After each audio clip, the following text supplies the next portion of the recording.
Olha a Yara aí. Que maravilha, Yara. Só fica conectando. Bem-vinda. Pronto, você já está por aqui. Então, Yara, eu Oi! tô falando. Salve, salve. Salve, Oi, salve, Yara. Levi! Salve, camarada Yara. Ah, agora eu tô te Oi, Yara, sabe? vendo.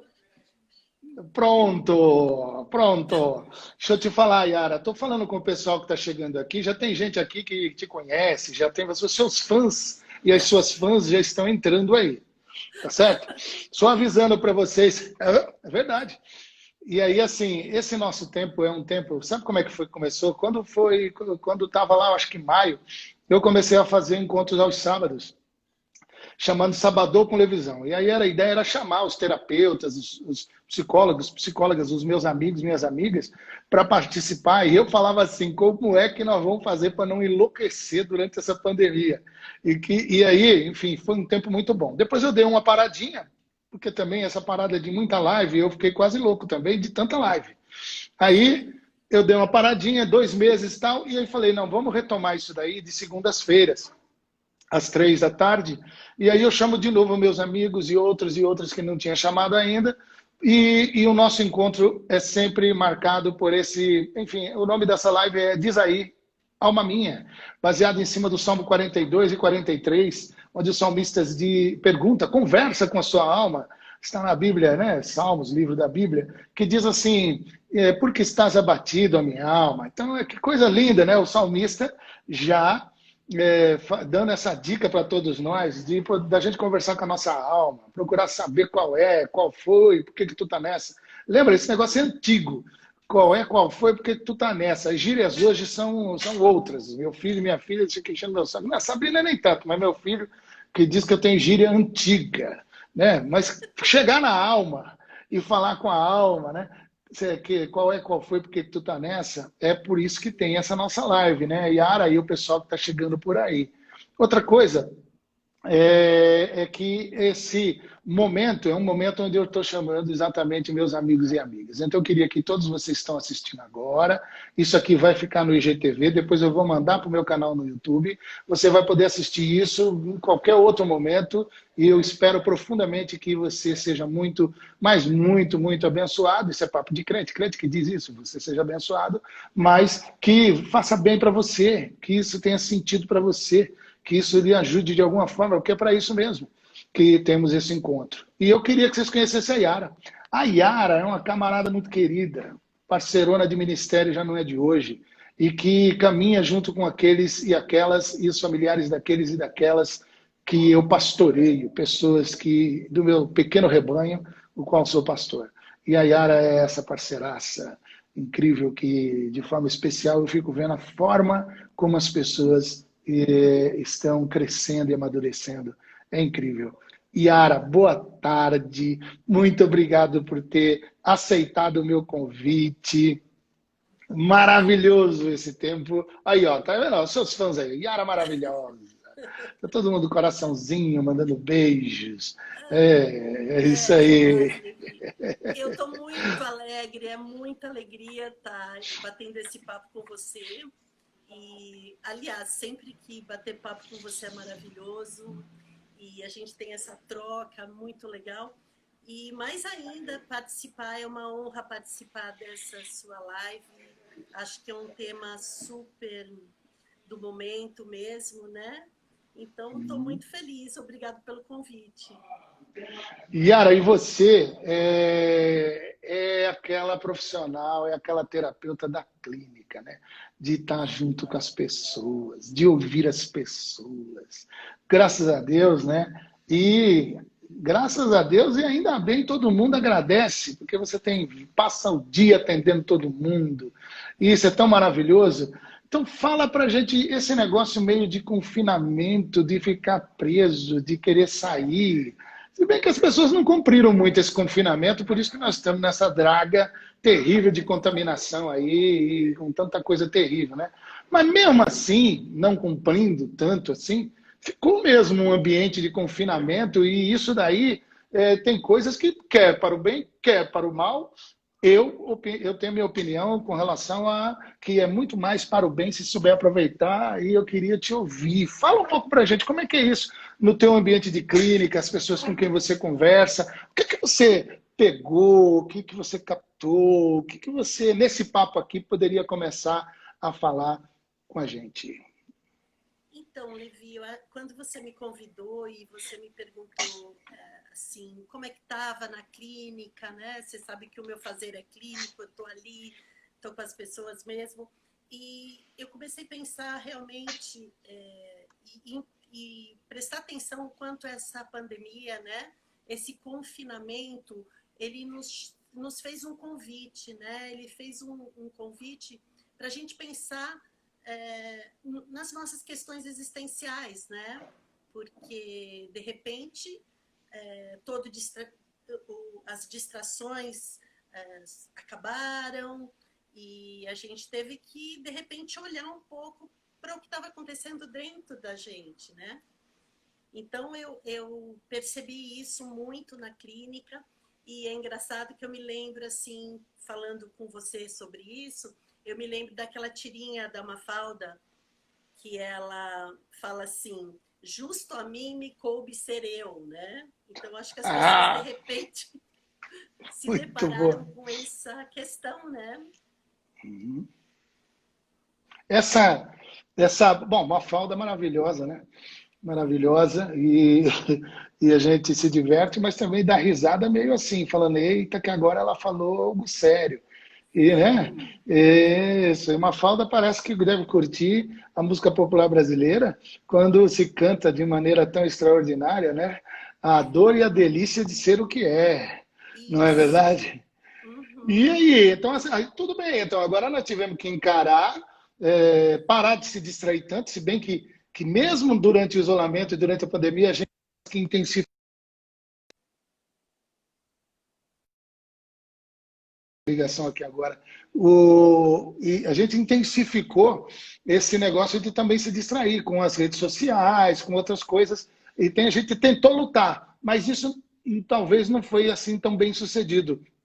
As pessoas tiveram mesmo que encarar sem a si mesmo e a si mesma, não é isso, Yara? Fala um pouco mais. A gente acabou percebendo, ou muitas pessoas começaram a perceber o quanto elas estavam vivendo na superficialidade, né? No impróprio. E a gente teve que entrar em contato com a nossa essência, aquilo que nos é próprio, né? E aí é que as nossas questões começam a aparecer. Porque enquanto você tem lugares para sair, a indústria do entretenimento estava aí, de repente cessou isso, e as pessoas, de fato, tiveram que entrar em contato com as suas questões mais profundas, né? E aí vem aquela pergunta, mas espera aí, essas questões não estavam aí? Elas só apareceram por causa do confinamento, né? E, na verdade, não. Quando a gente pensa sobre isso, tem muita gente que está pensando na sua vida, está fazendo terapia, está se questionando, está se analisando, e tem muita gente que estava vivendo no impróprio mesmo, né, Levi? Essa expressão tua é tão bonita, vivendo no impróprio. Ou seja, é um conceito que só a palavra já é assim reveladora. A verdade é essa, né? Nós nos distraímos demais e nós parece que gostamos dessas distrações e nós nos habituamos a essas distrações e nós, às vezes, até acha que isso daí não é uma coisa legal, mas a gente está tão acostumado e está tão absorvido e absorvida por conta dessas distrações que a gente até acha que não está fazendo nada demais. Só que, evidente, a vida como ela não é brincadeira não. Vai chegar o momento da dor, vai chegar o momento do luto, vai chegar o momento... A vida é assim, não é? Então, se a gente continuar nessa fuga e nessa distração, talvez nesses momentos de luta, de dor, de sofrimento ou de angústia, sei lá, qualquer dor, né? Talvez a pessoa caia. Outra expressão antiga que hoje em dia não quer dizer nada, não significa nada, né? Caia a ficha. Quer dizer, nós ainda falávamos, você não, né? Mas eu ainda falava caiu a ficha, né? porque era aquele telefone que tinha ficha. Não, hoje não, quer dizer, a pessoa desbuga e fala assim, eita, acessei o Wi-Fi, né? Então aí a pessoa fala, pô, agora acessei alguma coisa profunda da minha vida que eu preciso, que já era para ter olhado, que estava lá dentro, que eu estava escondendo e estava me distraindo. Ou seja, esse jeito impróprio de tratar com as suas próprias dores, seus sofrimentos e as coisas que sempre estiveram lá, né? Esse jeito impróprio, né, que é sempre um jeito que os outros nos convidaram a viver, e não nós, né? Então, assim, a gente vai vivendo daquilo que nos convidam, né? E esse tipo de satisfação imediata vai nos tirando a consciência, vai nos tirando a percepção, né? As coisas ficam muito imediatistas, né? As pessoas vão perdendo esse contato com os processos, com a maturação, né? A gente se desconecta dessas coisas. Você sabe, Yara, que você sabe disso, você acompanha também a minha família, a minha vida, né? Também nessa broderagem de parceria. Sabe que eu vim para cá, para Santo André, em março, quando começou a pandemia. E vim para cá, para uma casa que eu saí daqui há 27 anos atrás. E que aqui, bom, meu pai e minha mãe já estão com Jesus, ou seja, já adormeceram no Senhor, já faleceram.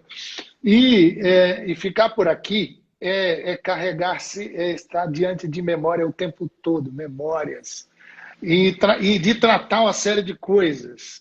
Então, eu tenho experimentado muito isso que você falou, esse isolamento social, esse tempo de pandemia, digamos, esse ter que ficar confinado, né? Foi um tempo de muita ressignificação, ou seja, na verdade, eu diria que foi primeiro um tempo de muito revisitar.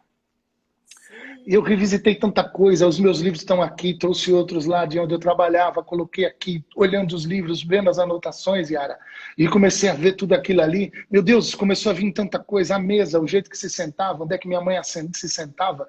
Eu me lembro que o dia que eu fiquei olhando para o lugar onde minha mãe se sentava, para tomar café, orar e conversar comigo e tudo, eu fiquei, mas eu chorei, foi um choro. Foi um choro que eu nem sei explicar direito o que foi, mas foi um choro onde eu, de alguma forma, também pude, sabe, reconhecer que eu perdi algumas oportunidades. A gente reconhecer isso e, ao mesmo tempo, sentir esse choro e essa saudade gostosa e que me fez bem, menina, mas me fez um bem. Também olhar o lugar onde eu tive um baita de uma treta com meu pai, ele na porta, que é aqui do lado da cozinha, e eu lembrar disso e eu também poder me reconciliar com o meu momento, com aquele instante, foi tão importante, então foi muito revisitar. Eu tive oportunidades de revisitar a minha própria vida, Yara. E é por Nossa, aí, né? que experiência incrível, né, Levi? Isso foi Às incrível, vezes hein? passaríamos uma vida, se você não tivesse tido esse retorno para esse lugar, você passaria uma vida sem ter vivido essa experiência, né? Como é muito gratificante poder estar em contato com o nosso próprio, né? Aquilo que nos faz sentido, a nossa essência. Isso, olha que legal. Você estava dizendo assim, um jeito de lidar com a vida e consigo mesmo de maneira imprópria. E agora você usa a expressão próprio, né? Lidar com o nosso próprio. Gosto disso. Gosto disso. Estou aprendendo bastante, Yara. Estou gostando desse negócio. E é interessante, e é interessante, sabe o quê?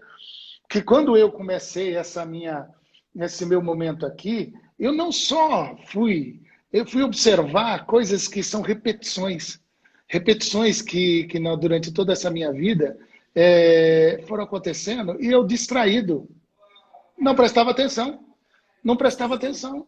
E aqui foi ótimo, porque eu pude aprofundar muito isso e comecei a perceber não são coisas de lá de 27 anos atrás, de 20 anos atrás, de 15 anos atrás. Não, coisas que aconteceram agora, em 2019, 2020, e o quanto isso fez sentido para mim. Então não é só revisitar, mas é ressignificar uma série de Isso. coisas, né? Não é isso, Yara? Esse lugar, né, no caso eu comecei a perceber na clínica, esse lugar chamado confinamento, na verdade não é o confinamento, é esse lugar que a gente se coloca. E como é maravilhoso em qualquer momento da nossa vida, nós podemos entrar em contato com esse lugar que nos é próprio, que diz da gente, que nos acolhe, né?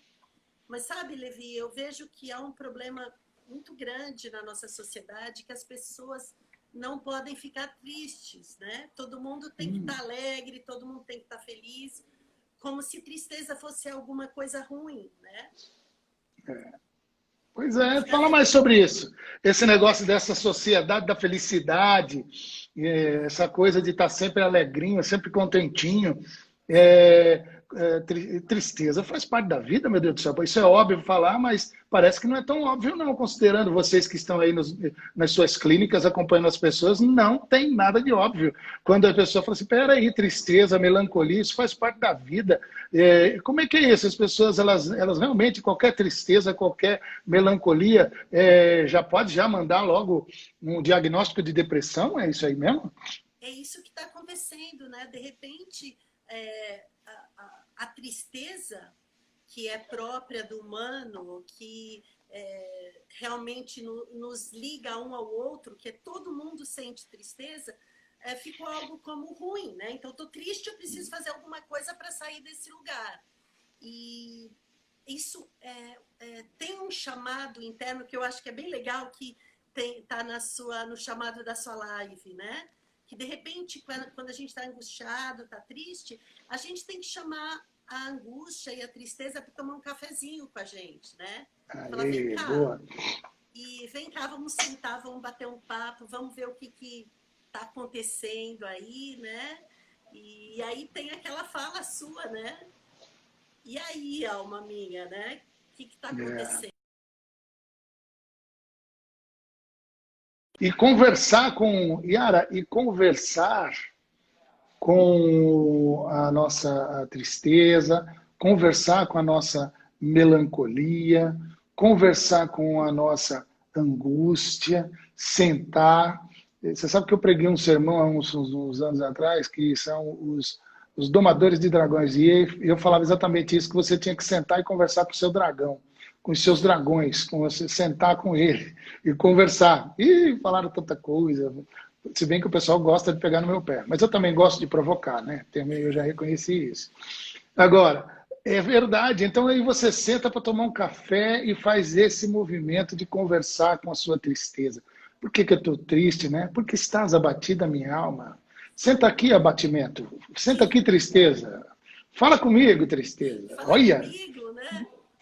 E aí, como é que é isso? Como é que as pessoas, como é que você, ao bater esse papo com as pessoas, observa? É fácil, é difícil? As pessoas têm dificuldade para poder fazer esse bate-papo? Bom, na nossa sociedade isso é dificílimo, porque ninguém pode ficar triste, né?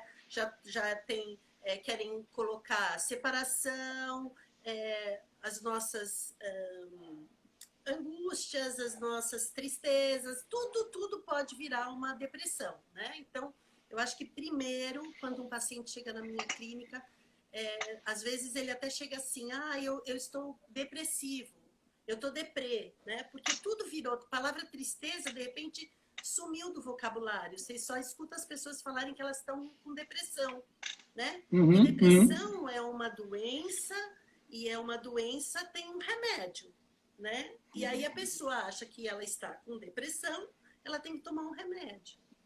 E aí eu sempre faço esse convite para o meu paciente, para ele entrar em contato com as questões dele, né? Porque o paciente chega assim e fala assim, nossa, eu estou cansado disso tudo. E aí eu vou conversar, então, o que é isso tudo? Porque, na verdade, naquele momento, o que está importando é o isso tudo dele, né? Sim. E não o que acontece com todo mundo. E as pessoas chegam na clínica achando que todo mundo tem, toda separação é igual, tudo é igual, porque ele está sentindo e ele quer uma identificação. E aí a gente vai acolhendo e deixando vir exatamente o jeito dele ser. Eu costumo falar para os meus pacientes assim, eu quero saber do jeito Levi de ser. Né? Porque isso que é importante, né? O jeito Levi de ser. Que ótimo. E aí só vai descobrir mesmo quando tiver parando de se distrair.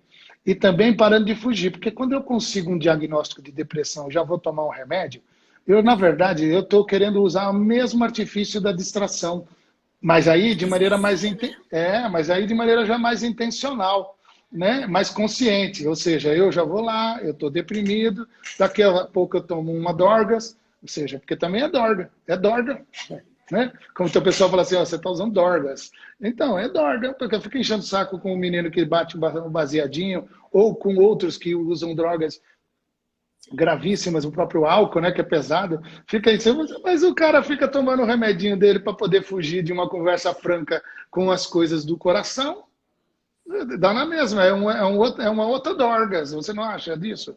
Eu sei É que uma você é outra chique, distração, né? isso, eu sei que você é chique, você não vai falar Dorga falo eu, mas é uma outra distração, né? Diga aí, fala mais sobre isso. Eu acho que o convite, né, eu não estou aqui falando que depressão ela é real, é uma patologia, ela tem que ser medicada, e não é isso que eu estou dizendo. Eu estou dizendo que não são, que a tristeza não é depressão, e as questões que vão aparecendo na clínica, a gente precisa acolher, entender para de fato fazer aí essa distinção, né? E eu gosto muito de pensar. Tem uma fala do Jung que ele diz assim, que você pode conhecer todas as teorias, dominar todas as técnicas, mas diante de uma alma humana, você tem que ser outra alma humana. Então, Que lindo. quanto na clínica, eu acho que é importante a gente poder entender o que está acontecendo com o paciente, acolher a dor dele, para que ele possa sentindo-se acolhido, poder realmente entrar em contato com essa angústia, né? Interessante. E quando o cara começa a entrar nesses momentos e você percebe que o cara entrou assim, deve te dar uma alegria enorme, né? Porque vocês manjam quando os camaradas começam a querer escapulir, né? A gente pega isso, né? A gente manja quando... Eu sei muito bem, porque eu sou um fujão. Então eu sei, entendo muito bem sobre fugas. Então, se eu sou um fujão antigo, dá para perceber fácil o fujão que está na minha frente. Então, diante disso, a gente vai dizer, mas é legal que quando essa pessoa começa a descobrir isso, e você vai reagindo, você festeja junto, né? E a pessoa vai caminhando. Tem gente aqui, Yara, que está mandando um beijo para você, e eu conheço.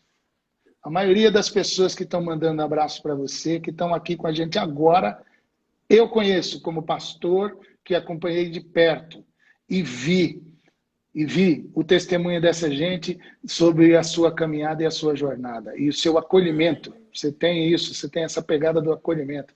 Mas é legal quando a gente vê que a pessoa está enfrentando ali, encarando as paradas, não é isso? Sim, é muito legal porque nesse momento é uma realização tão grande na clínica quando o paciente começa a entender que tá tudo dentro dele, né? Não adianta a gente buscar fora, é dentro mesmo, né? Aí e os fujões, né? Tem até as pessoas dizem assim, vai para terapia quem tem problema. Daí a gente diz, não, todo mundo tem problema. Vai para terapia quem quer tratar do problema, quem quer mudança, né? Por isso que é o fujão. Quando a gente foge é porque a gente não está querendo mudança, né? Dói, né? Lógico. Sair da Dói zona demais. de conforto.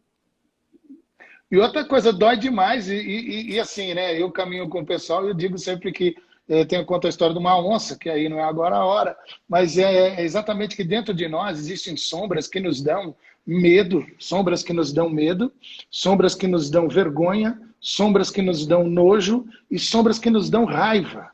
Elas estão aqui dentro de nós. E bendito é aquele que começa a encarar as suas sombras, os seus fantasmas e essas sombras que estão dentro de si. É dolorido, dá medo, a gente sente dor, não é brincadeira, a gente sente nojo também, muitas vezes, a gente também sente insegurança do momento, mas é uma dor que, se você segura bem com alguém que está te ouvindo, que está te conduzindo, que está te encaminhando com humanidade e com empatia e acolhimento, a gente enfrenta esse abismo e termina, você começa a sentir cura de forma especial. Sim. E assim você tem visto. E isso aí, assim, né? Os adolescentes, os jovens, você também atende muitas. E também os mais adultos. Como é que é isso, hein? A gente vai ficando mais adulto, nosso adultecer dificulta mais ou menos, ou não? Olha, Levi, eu acredito que o que vai fazendo a diferença é a disposição que nós estamos naquele momento para olhar para essas sombras, para ter um caminhar. Eu sempre convido os meus pacientes a caminhar comigo, porque é um caminhar, né? A gente vai indo junto e ele precisa querer muito isso, né? Muitas vezes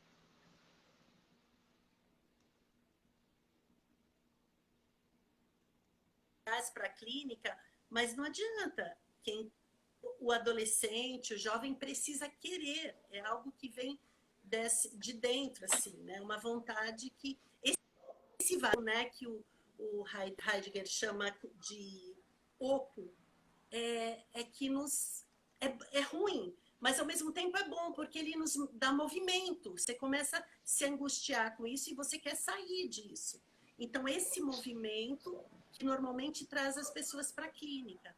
Conforme vai passando o tempo, claro, as nossas questões estão mais enraizadas, nós estamos mais engessados, né, diante da vida, então o fazer clínico fica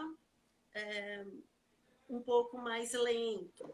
Porém, eu gosto muito de atender os jovens, né, porque eu fico pensando, nossa, se quando eu tivesse essa idade, eu tivesse tido a oportunidade de fazer terapia, nossa, que incrível, né? Porque eles vão ressignificando as questões, colocando na mesa, né, o olhar que eles têm da vida deles. Então, isso é muito incrível.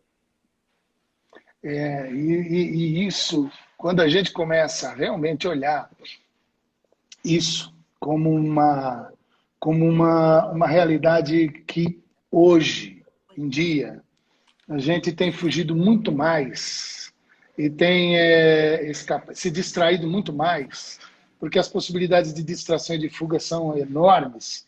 E eu queria te perguntar um pouco assim, como é? Você acha que a questão da religiosidade fundamentalista, conservadora, um negócio meio assim do evangelho mágico, você tem observado isso na clínica, de que algumas pessoas que sempre foram evangélicas e crentes, que nunca tiveram muito contato com a realidade, com a vida como ela é, e que ficam tendo Deus como um negócio mágico e a vida cristã como um negócio mágico, que eu costumo dizer lá na espiritosfera, e difícil colocar o pezinho no chão. Como é que você olha esse tipo de pessoa, se existe ou não algum tipo de, vamos dizer assim, agravamento nesse tipo de pessoa, na dificuldade da pessoa encarar a si mesma, como de fato ela é, o seu próprio, agora usando as suas palavras, encarar o seu próprio.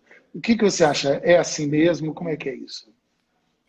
Essa questão da religiosidade, ela é bastante complicada, né? Na clínica, principalmente, aparece muito isso. O quanto as pessoas ficaram presas aos dogmas e elas não se abrem para enxergar de fato a vida como ela é, como você fala, né? E tem um evangelho muito complicado, né? Tudo como se fosse tudo uma mágica, né? E tirando a nossa responsabilidade de estar no mundo, agir no mundo, né? Esse ser aí que está no mundo e pode fazer as coisas acontecer, né? Então, perdendo a responsabilidade de assumir a própria vida, né, Levi? É muito difícil, viu? Eu atendo Bem pessoas que complicado. vêm sofrendo muito com essa questão de religiosidade. Então, Yara, e aí tem essa luta que a gente tem já de décadas para desconstruir isso daí, por quê? Porque é uma religiosidade adoecedora. E aí Deus e o ambiente místico, o ambiente divino, Deus, esse ambiente igrejeiro, místico, espiritual, ele termina se transformando ao mesmo tempo uma fuga e ao mesmo tempo uma outra droga, né?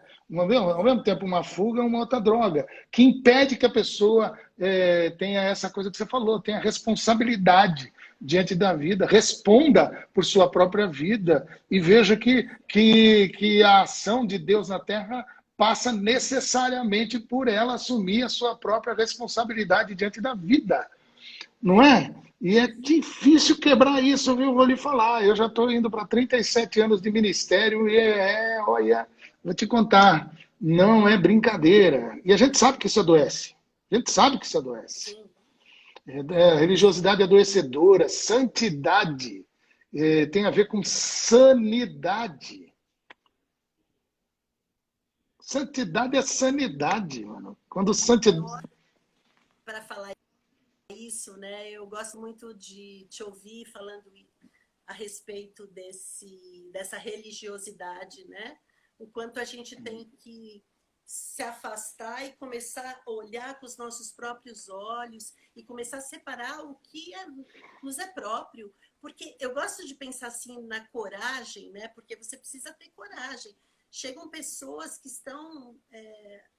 foram criadas num ambiente desse e aí elas têm que ter coragem para sair disso, para não sentir culpa, né? Então, pelo menos para elas poderem se afastar um pouquinho para ter um olhar próprio, né? E eu gosto de pensar em coragem, né? Porque essas pessoas têm que ser corajosas mesmo.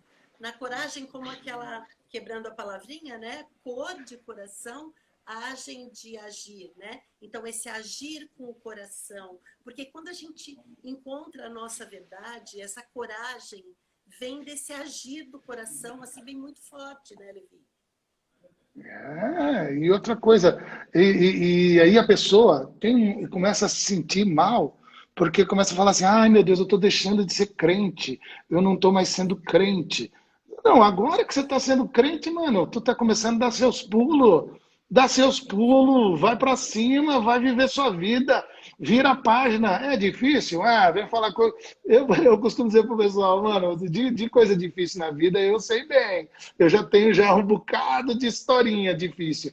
E foi complicado. Toda vez que a gente fica querendo fazer com que Deus se vire nos 30, não, essa é a sua parte. Deus é que diz para você, se vira nos 30, servo meu. Eis que te digo, serva minha. Dê seus pulos, serva minha. Se vira nos 30, servo meu. Não é não? Vá, rapaz, se coça, né? Outra palavra boa. Deus falando, eis que te digo, servo meu. Se coça. Sim, Levi. É muito confortável viver nessa zona de conforto, de mimimi. Não, é tudo culpa das pessoas, de Deus. A igreja não é boa, não me ampara, o amigo não me procura. A gente vai sempre pondo a culpa no outro, né? E Boa. daí, a hora que a gente entra em contato com a gente, fala, peraí, o que é minha responsabilidade? Não me procurou, eu vou lá procurar, né? E aí as coisas começam a andar mesmo. E você sabe que o PH tirando onda aí, aleluia. Mas então, mas é que é louco. Você sabe que eu me lembro, eu acho que nem você se lembra disso, mas tinha um desenho que eu assistia quando eu era pequeno, que tinha o Lip e o Hard. O Lip era um leão super otimista, estava tudo lindo, estava tudo ótimo, estava tudo sensacional. E o Hard era uma hiena que dizia, ó dor, ó céus, não vai dar certo. Sempre assim. E o desenho era interessantíssimo, porque ficava o Lip Estou super otimista, até demais, exagerado demais. Os dois exagerados. E o hard, que ficava com aquele negócio de, ó, dor, não vai dar certo, não sei o quê. Eu, de vez em quando, fico vendo algumas pessoas e acompanhando algumas pessoas, eu falei assim, eita, baixou o espírito de hard nosso cara agora, meu Deus do céu. Não é verdade? Mas é isso, e tem muita gente assim, né? E não consegue sair, né? Não consegue, fica bugado, não é? Sim, sim, fica ali paralisado, né? E esse medo, né, que paralisa e não faz você, poxa, peraí, deixa eu ver o que, que eu preciso fazer para começar a ter um movimento, né? A gente pensar que a água parada apodrece, né? Então, assim, movimento, vamos ver o que, que nós precisamos fazer, o que é minha parte, o que não é. Eu sempre gosto de dizer na clínica, os pacientes aí vão se identificar, que eu falo, a gente chega um momento da vida que a gente tem que separar o lixinho que é do outro, esse lixinho é do outro, esse aqui, e esse é meu. Eu vou ter que dar conta do meu lixinho. Não adianta eu ficar pondo a culpa no outro, né? Ou até mesmo você é um cesto de lixo ambulante onde todo mundo vai e vai jogando o lixo deles em você. Então, é importante saber qual é meu lugar de fala e onde eu estou, o que, que eu estou fazendo. Se não for assim, não adianta terapia, fazer terapia há 20 anos, 30 anos, não vai sair do lugar, né, Levi? Não, não vai. Vai continuar patinando e vai continuar culpando os outros, né? Aquilo que você falou, essa foi ótima. O Carlinhos está aqui também, já mandou aqui, né? De que o inferno, ele mandou uma aqui, ó. O inferno são os outros. O Carlinhos está aí também com a gente. Lembrou o Carlinhos lembrou também da Hard lá, da Iana Hard. Mas é isso aí, a gente tem o nosso lixinho. E cada um tem o seu lixinho. Gostei disso aí, hein? Gostei disso aí, hein, Yara? Vou usar, mas vou falar que foi você. Pô, cada um tem o seu lixinho, pô. Cada um tem o seu lixinho. E você não pode aceitar que você não é lixo. Você não é um receptáculo de lixo que as pessoas o tempo todo vão jogando em cima de você.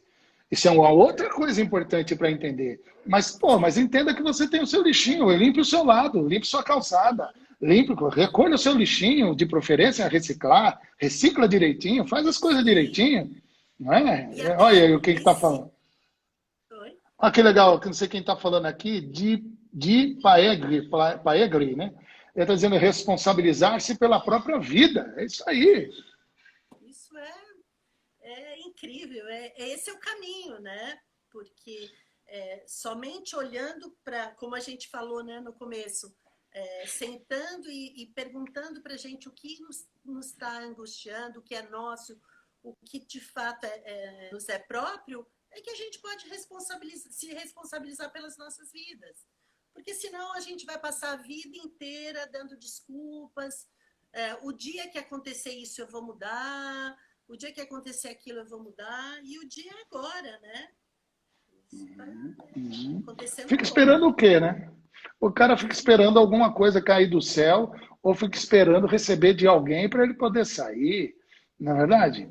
Ele tem que parar de terceirizar, tem que parar de terceirizar aquilo que é seu, que é sua responsabilidade. Eu preciso parar de terceirizar aquilo que é a minha responsabilidade, entendeu? Sim, é isso, Levi. E na clínica é muito bonito porque a gente encontra com pessoas que querem fazer esse movimento. E elas não estão contentes com esse oco, com esse vazio, e elas falam, não, chegou a hora, eu quero mudar a minha história. E é tão legal quando a pessoa toma as rédeas da vida, sabe? Deixa de colocar a chave da felicidade dela no bolso do outro, lá quando eu tiver um emprego X, quando eu for... É agora, né? É esse momento. Incrível. O que eu posso fazer agora? Não é? Também, né? Não é esse negócio assim, amanhã eu vou fazer. Esse negócio da postergação, né? A postergação dos seus movimentos. Não, você precisa viver e tomar bastante cuidado quando você fica enrolando, postergando, culpando alguém por uma coisa que só que você tem muita responsabilidade, porque também tem lixinho seu nisso aí, E também e você tem realmente a responsabilidade, e você é dono desse, pelo menos é quem, que você usa a expressão, tomar rédeas, né, da sua própria vida. Pô, pelo amor de Deus, para de querer achar que os outros vão ter que te puxar. Você que puxa você mesmo, puxa a si mesmo para viver, para sair dos buracos, né? Sim. Que Às bom, vezes Yara. as pessoas às vezes falam assim, nossa, Yara, como que é isso, fazer a clínica? As pessoas estão muito complicadas, como é que está? Eu sempre falo assim, olha, eu me preocupo muito mais com as pessoas que estão fora. Porque quem está na clínica está olhando para si, está se cuidando, e esses eu estou tranquila. Eu fico preocupada quem está aí Uhum. achando que a vida é isso aí, é distração em cima de distração e a vida que segue, né, Levi? Perfeito. Yara, esse negócio de live, ele no Instagram, ele tem um tempo determinado. Daqui a pouco eles acabam o negócio e o nosso papo termina. Então nós temos que Sim. ser mais esperto que eles. Então é o seguinte, eu queria muito que você, nessas suas considerações finais, nos trouxesse mais alguma coisa que você quer acrescentar ou reforçar nesse papo incrível que nós... Eu falei para você que o papo ia ser bom, pô. Eu te falei que a conversa ia ser boa. A resenha Eu, boa, muito boa. Diga. sempre conversar é bom, né, Levi? Eu tô até olhando aqui na minha colinha se eu esqueci de falar alguma coisa. Eu acho que tem uma coisa que eu não posso deixar de falar, que nós somos seres de possibilidades. A gente não pode esquecer Hum, isso. E é olhando para isso que a hora que a gente se organiza, né, e vê que nós temos tantas possibilidades que se abrem diante da gente. Então, quando o paciente chega como se tivesse fechado tudo para ele, né? E aos poucos ele vai se abrindo. Nossa, isso é incrível. Eu digo que é como se fosse uma cebola, né? Então a gente vai pétala a pétala, elas vão caindo. E às vezes é legal porque uma pétala da cebola cai e cai duas juntas com ela, né? Para dizer assim, nossa, isso já estava resolvido, que bom. Ai, que delícia, caiu. E não, é maravilhoso isso, Levi. sim. A gente perceber que estamos, né? Que nem. Isso aí lembra do Shrek, que é o ogro, né? Ele diz que ogros são como cebolas, né? Sim, Mas as pessoas, os seres humanos são assim, né? Nós, seres humanos, somos assim. Mas bonito isso, hein? Seres de possibilidades, não é? Existe tanta potência e nossa, possibilidade dentro da gente que a gente precisa de uma boa alma que venha nos dizer isso e nos ajudar a olhar para isso. E a Yara é uma dessas pessoas. Levi, querido. É isso. Foi assim, maravilhoso conversar com você. E, nossa, um prazer estar aqui e agradecer todo mundo que está me mandando beijinho, coraçãozinho. São queridos, muito, muito, muito. Mas, ó, muito bom. E falaram aí, tem que chamar a Yara mais vezes, certamente. Vamos chamar a Yara mais vezes. E vamos Talvez eu conversar mais fique vezes. melhor na próxima, Levi. Porque, como eu te falei, Mas, o meu negócio é clínica, eu não faço live. Aí eu falei, nossa, não vai ser legal isso. imagina, Na você vai próxima eu ver. vou melhor. Você verá, o pessoal está curtindo demais. E eu queria dizer para vocês que estão aí, dá um jeitinho de pegar aí esse triângulozinho, que é esse, que é como se fosse um triângulozinho, e manda para alguém que você conhece, que você acha que vai fazer bem ouvir esse papo. Eu vou disponibilizar no meu Insta, que vai ficar ali na minha página, na minha timeline, na linha do tempo, e depois eu vou passar direto para o meu canal no YouTube, que vai ficar lá, para que você possa estar contribuindo, compartilhando e repassando esse nosso papo. O pessoal precisa conhecer a Yara. E você, Yara, você vai ver, vai pegando a mãe aí, daqui a pouco você vai estar fazendo as suas lives, isso vai fazer um bem incrível para todo mundo. E você mandou muitíssimo bem, ninguém está nem achando que você não sabe, que você não dominava, dominou muitíssimo bem, pode ver aí a turma falando, e mandou muito bem, fez muito bem para mim. Fez muito bem para todo mundo que está participando aqui. E eu acredito que você que está assistindo isso depois, eu tenho certeza que isso também fez bem para você. E se fez, passa isso para frente. Vamos repartir isso com outras pessoas também. Tá Tá bom? bom, Levi. Tá bom, Yara? Um beijo enorme. Obrigada. Beijo, querida. Você é sempre muito carinhoso, você acolhe muito bem. Você falou que eu sou acolhedora, mas você também. Você é querida. E outra, nós estamos juntos. Temos muito trabalho pela frente, Yara. Nós vamos ainda caminhar muita coisa. Vamos fazer tabelinha do jeito que a gente sempre fez. Vamos continuar cuidando das pessoas. Não é? Tá bom, querido. Deus, tá bom. Deus te abençoe. Beijo, Bento, para você. Obrigada, Deus te guarde. Um beijo. Beijo para todo mundo, ó, Irã. Beijo para todo mundo que está aqui. Todo mundo, beijo para todo mundo aí. Todos e todas. Tchau, tchau. Valeu.